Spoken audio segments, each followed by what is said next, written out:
And here's an exercise that I would do as I was touring the country, and I would ask people to close their eyes, and I said, I want you to hear the sound of newsprint. And then everybody went, yeah, okay.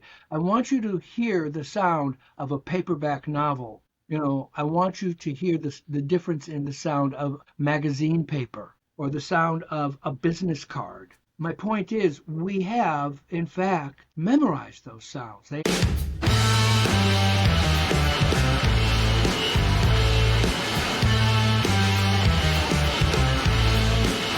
What's up, everyone? It's Eric Vessels with Taktiful. Welcome back to another episode of Taktiful Tuesdays. I believe this is episode 13. We're going to call it the lucky episode because, we're just going to keep it positive on Taktiful Tuesdays. That's how I roll. I'm really super happy to have my good friend Daniel Dejan with me for this episode. Daniel is the principal and creative director of Dejan Associates and co-founder of MarketWise Academy, platform dedicated to educating professionals on the intersection of print and digital marketing. A graphic arts industry veteran, kind of an OG, over 4 decades of experience, an expert in print production, paper selection, multi-channel marketing. He's a passionate advocate for the power of print, sustainability, and the integration of traditional and digital media to create impactful brand experiences. Also is a very passionate advocate of digital embellishment and haptics and the power of touch. Something passionate. Bring the passion. That's Ladies, Daniel, welcome to the podcast. Welcome, buddy. Good morning. How are you? I'm really good. As everyone can tell, I've been moving, so I'm making some progress. I've got the books packed, but I got to be out of here in a couple days, so I've got a lot of stuff to do. That's beside the point. Okay, well, it's been great. Have a great day. Good packing to you. Bye. That's how I would be if I was packing. You've got over 4 decades in the graphic arts industry. Yeah. How have you seen print evolve alongside digital media? And what role does print still play in integrated marketing strategies? Well, the interesting thing, the choice of words, it is not so much that it has evolved alongside digital. Okay. Digital came in, like a hurricane. Disrupted. And one of the things we all know, of course, is that technology is the primary focus. We're always looking for, and quite frankly, it's been one of the challenges in our industry because there was a time when you bought a press and, you had a long life on it before you really had to think about a new press. Now you buy a press and within a year they've got updates and then they've got add-ons and so part of that is, and I'm sort of leading to very difficult for printers to make a profit because of just the technology coming at them and the desire to have the latest technology. And the other part of it is, I think, is the print industry's primal error, which is printers want that new technology. They do everything they can to afford that new technology. They get the new technology, but they don't charge the client for it. Interesting. They use it as a marketing tool. Hey, I now have cold foil, or now I can do sleeking, but they're not charging them for the new technology, which is a shame because I shouldn't say it's a shame because as a print buyer, I benefited from it for 30 years. But the other part of it is that it changed the trajectory of the print industry and design. I am old school. I am keyline paste up. I am boards, but I also was immensely privileged in my career. I did some of the first jobs on a Cytex, drum scanning. I was actually a part of and being paid by magazines and clients to be surfing at the front of the wave.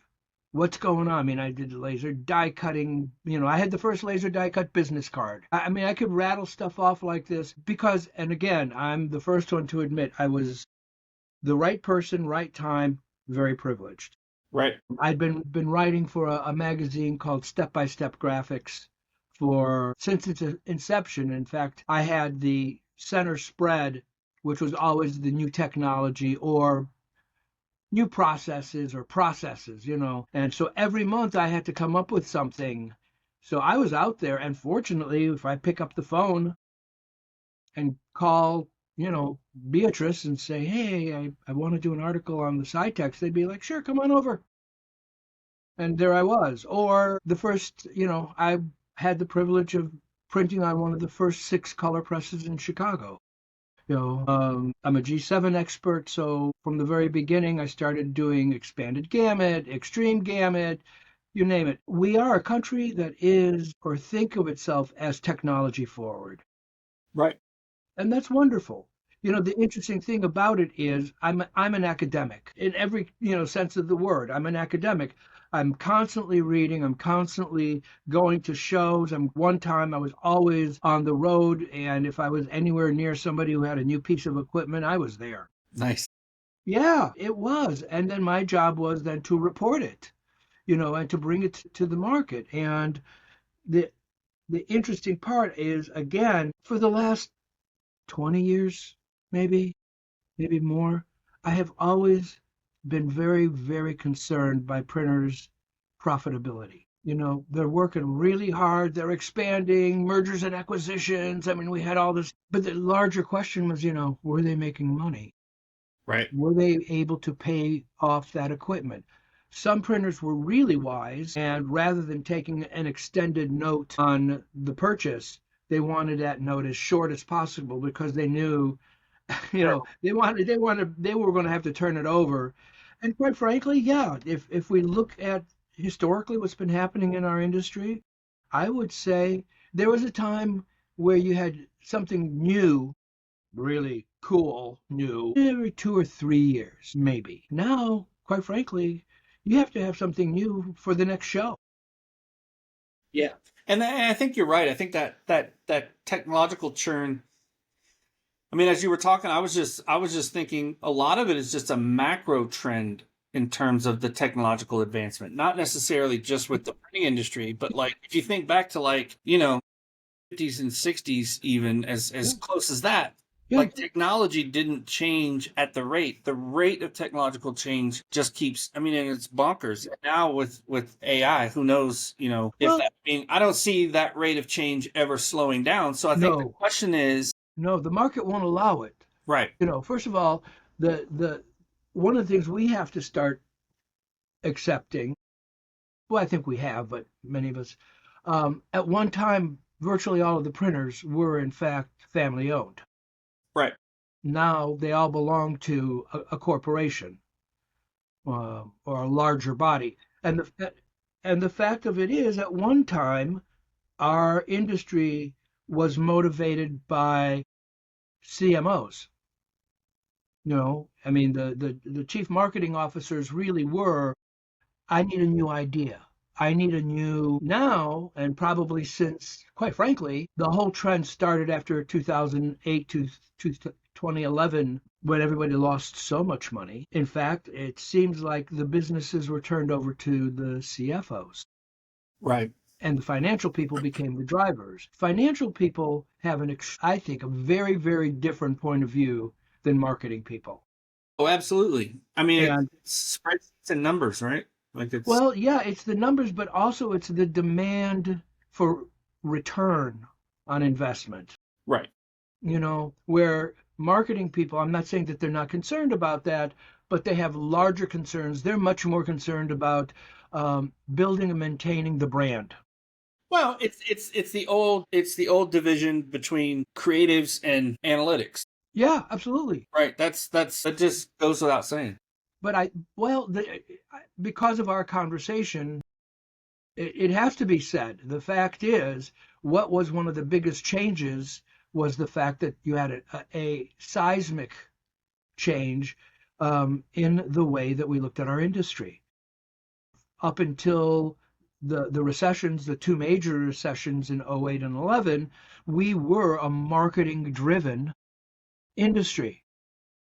And yes, we wanted new equipment, or we wanted new techniques or new processes. Most of it, the beauty of it, I've had the real pleasure of working with so many universities that were coming up with dramatic stuff. Cal Poly, Ryerson. They were all doing just such amazing work. And the interesting thing of it is they weren't asking what's the return on investment. They were like, oh my God, you got to see this new, it's so cool. Wait till you see when it's applied. And we were all really stoked about that. And then somebody in the back went, how are we going to pay for it? And it was like, God, what a bummer. That was a chill. So I think that was one of the first major changes. That just as a sidebar, I did my apprenticeship in a hot type shop. So that's how far back I go, you know. So the fact of it is, I've seen all of those changes, and I was a kid when that happened. But my point was that we were more back then process driven rather than return on investment driven. Right. And that's tough. I mean, that's a tough societal change, zeitgeist change, where suddenly we're asked to incorporate the latest, newest, whatever in our job, and then 6 months later we're asked to do it again. Do it again. Do it And again. do it again because there's always something new, and there will always be something as long as we have generations going into schools or into situations where part of their curricula is to look at new technology and figure out how to, build it up to a level that can be taken out into the market so that it can make money. It's the toddler paradox. Do it again. Do it Yeah, again. yeah, Again. yeah. Again, oh, please go to sleep. So please. Let's get touchy-feely. A lot of people know that we at Taktiful, we have a division that I run called Tactical, which is really focused on education on both OEMs and printers. One of the things that we do is an 8-week digital embellishment bootcamp, which is custom to whoever that client is, whoever that printer is. And you are one of our subject matter experts for that. Thank you for being a part of the team. I'm privileged. We recently did a boot camp and you focused on the power of touch. And that's something that's obviously, we evangelize that all the time within digital embellishments and how that creates additional value for print. Talk to me a little bit about, or talk to us a little bit about that power of touch dynamic. Why is that starting? Is it technology that's bringing that to the forefront? What is making that start to be a really big topic of discussion in the printing industry? I think if you don't mind, I take a couple of steps backwards. Sure. As we say in French, I won't say it in French, but I'm happy to. You need to take a couple of steps backward in order to leap further. Right. The original research was really done in 2000. Okay. And the reason that's so important is, well, as we were talking about the inclusion of new technology, I still have my original Mac Plus. And I was a part of the group in Chicago called The Rest of Us. That was the first Mac users group. And what were we dealing with? I mean, like most of us, the early days was like fonts, page creation, things like that. As that sped up, and it was more part of our larger community, print and design community, scientists wanted to better understand, so what's the difference between reading ink on paper versus reading on a monitor? Okay? And it's a core question because we want to know, because I think we also wanted to know, was there one that was more efficient or one that had more potency? So long story short, neuroscience, this has now been embraced by the neuroscientific research community. And they did, as you can imagine, we also, the technology, brain scanning had just caught up, fMRI, and I always do this, it's the shower cap with all the wires.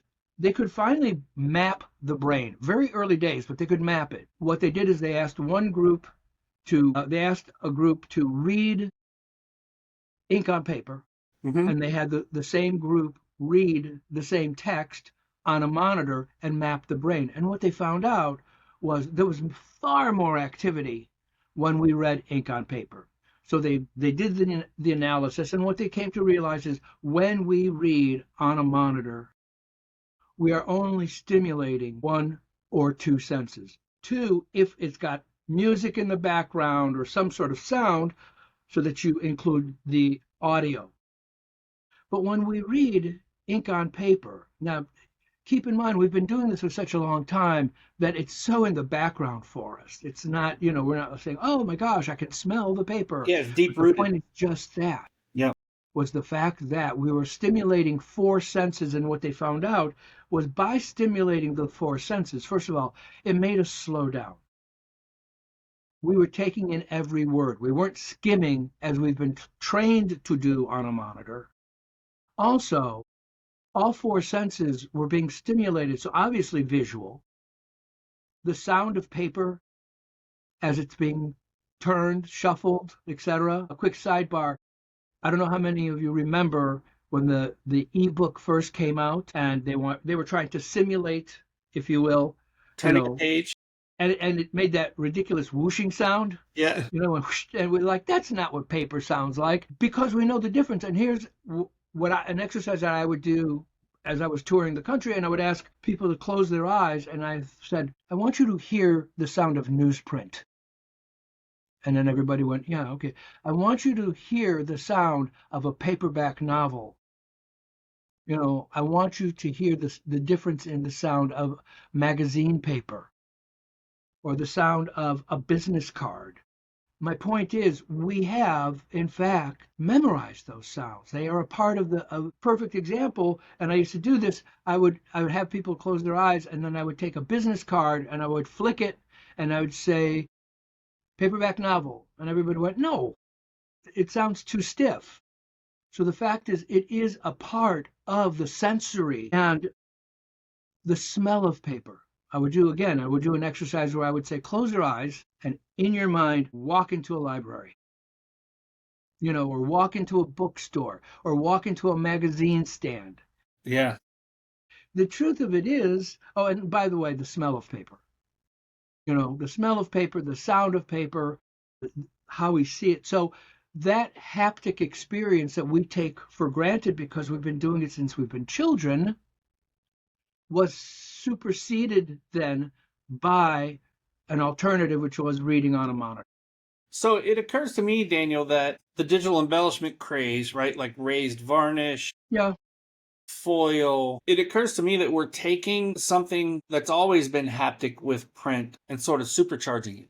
Well, when I think of foil, if you think of foil in that way, yeah, foil reflects the light in such a way that that's your visual sense, right? Yeah, So absolutely. It's enhancing that particular sense. And then if you touch it and it's got raised varnish, it's enhancing the tactile sense. Exactly. So digital embellishment really is about enhancing those sensory things that already exist with printed output. And, again, I was very, very privileged that I had a client base early on that could afford doing things like foil stamping, die cutting, embossing, debossing. And we were doing it, quite frankly, at the beginning on a letterpress. And then ultimately the technology moved on. I want to suggest to you, like most technologies, you have this rise or this growth that really captures, the market. Mm-hmm. And then it sort of gets saturated and everybody's doing it. Sure. And typically because of the culture that we're in, here you've got some sort of embellishment that's doing really great, but then all of a sudden color, we can use neon colors. And so all of a sudden the embellishment becomes the neon color, not, the foil stamp or the whatever is new. Well, I think you make a great point, and this is something that we cover in the boot camps relative to value selling digital embellishments too, is we're on that upward curve, right? So to your point, why get new technology and just have it be a differentiator when it can be an actual ROI? Absolutely. When you can actually sell the value, there's a perceived value of this stuff that I think people... Now, at some point, will it become commoditized? I think, like you said, market forces will do that. Think back to digital printing. It has. When digital printing first came out and we could do variable data, you could charge a lot of money for that. But now variable data is like table stakes. Right. And eventually digital embellishments might be that. But I think what I would point out is the digital embellishment part of it is making the things that you were talking about easier, right? That weren't and affordable. Because now we can now even do variable data digital embellishment. Yes, I have a wonderful example. In fact, I just saw, I don't know if you had seen it or not, but the Taylor Swift tickets. Yes. Did you post on that? I think I haven't, but I saw it on LinkedIn, I think. yeah, exactly. And the Swift tickets, and they're beautiful. I mean, the printing is gorgeous, as you can imagine. But Sure. what really caught our eye was down at the very bottom, the seat, the row, etc., at the very bottom to identify your ticket to you was done in a variable metallic that was, and So good. it was sequential, you know? Sure. And man, that blew me away. It Yeah. really did, because all of a sudden it was sort of like one of those, oh my God. What I wanted to say though is, and it would be worth another conversation at another time, but the fact of it is, when we talk about that rise of popularity being overshadowed by a new rise of popularity, that's marketing.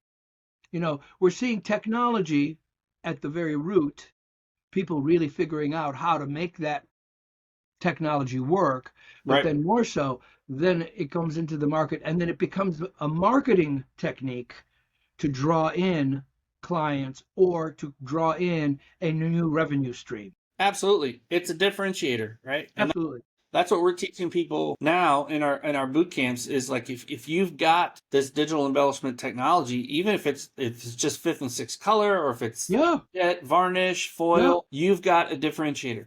Well, Daniel, I'm always amazed when I look down and 20 minutes has gone by because it never. Whoosh. And when I have people like you on, it's so interesting to talk and talk and talk. I'm gonna leave everyone with my favorite question towards the end. What is your favorite thing to do when you're not working? Yeah, I'm teasing. you just No, I'm an artist first and foremost. So I do a lot of different art forms, sculpt, and a lot of paper. I love origami. I love paper collage, things like that. That does Also, not surprise me. An old paper guy's doing collage well, and you know, origami. one of the things I've been fortunate to be able to do is I've had so many friends in the paper industry, coming from the paper industry, but at the merchant level of being able to go into their sample department and being able to cherry pick really choice sheets of paper in the same way that I love going into an Oriental market where they have paper, you know, Oriental handmade papers. I'll buy that stuff till the cows come home. And then I use it for a variety of purposes, you know. But I'm an artist first. I live in a world that is visually stimulating. I mean, the haptics, again, as we were talking about, I love to have my senses stimulated. You know, visually, whether it's sound, I always have music on, always, always, always, every kind of genre you can imagine. What are you listening to right now? What's your go-to right now? Well, right now, I've got to tell you, there was the most superb documentary on called Sly Lives on Sylvester, Sly and the Family Stone. Yeah, yeah. And they were playing all the music, and it made me sort of, you know, go into the time machine Oh, back. And I decided, well, damn, I want to relive that era. It's one of my favorite musical eras. But yeah, so now I'm listening to all that late 60s, early 70s, early funk, because I am a funkadelic. that's Okay, that's I come down from the mothership, and yeah, I just love that era. And part of it is also because we used to play a lot of that in the background. Anything with a beat keeps you sort of working, you know? dang, dang. Yeah. Yep, exactly. Absolutely. So yeah, that's one of my, so I love and I love music. That's outstanding. I think it's, you mentioned this, but I think it's so fascinating how music that you've known for a long time can transport you to a place. Sure. And I've even had sensory experiences where, like, I'm listening to a particular song and I can smell the venue of the concert. Absolutely. And Absolutely. I find it a little unsettling, to be honest. But sometimes some of those concerts, I mean, It's just like, if you were following the Dead, that was not a great smell, well, okay? for me, it's mostly sweaty mosh pits, right? Because Yeah, exactly. Sure. that was my jam back in my 20s, was getting in a mosh pit and twisting my ankle like a freaking. Oh, God. But Daniel, it's been a pure joy. It always is when we speak. Thank you for being on the podcast and talking a little bit about all of the things that you know. Look forward to doing more boot camps and educating more folks. And it'd be a pleasure. yeah, thanks for being on. All right. Stay well, brother. See you, man. Respect.